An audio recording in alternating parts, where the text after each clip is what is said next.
رسول الله څه د یوې فرقې دپاره نه ده راغلی چې دا میلاد به بریلویان کوي ځکه رسول الله خو د بریلویانو ده پریشانه کېږئ ما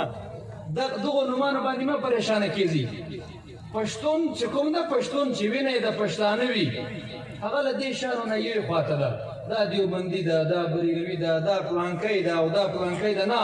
د حضور کلمه مو ویله ده چې چا د حضور کلمه وویله هغه به میلادونه هم کوي د یا رسول الله نارې به مو ویل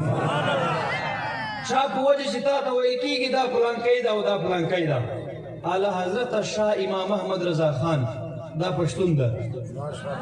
او زه په قسم درته وایم په سټیج باندې ناست یم علما ناست دي تشریف فرما دي زر کتاب یې لیکلي دي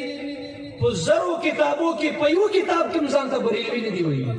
چې زه بریلوي یم چې زه بریلوي یم یو نوی نوم یې ځان ته نه ده ورکړی ځان ته یې نوی نوم نه ده ورکړی د امام اعظم ابو حنیفه رحمت الله تعالی علیه د هغه عقیده یې راواخیسته امت ته یې ورکړه د حضور علیه السلام د صحابه کرامو عقیده یې راواخیسته امت ته یې ورکړه نوی نوم یې ځان ته نه ده ورکړی نوی نوم یې ځان ته نه ده ورکړی راسه حضرت د عطا صاحب مبارک ته راشه چې په لاهور کې مزار ده د عطا صاحب زر کاله زوړ تاریخ لري د عطا صاحب له کومې علاقې سره تعلق لري پښتون ستا علاقې سره تعلق حضرت بابا فرید صاحب له کوم ځای راغلی ده ستا د وطن تللی ده پنجاب کې مزار ده پنجاب کې کلین خلک کلمه وایي چې لا اله الا الله محمد رسول الله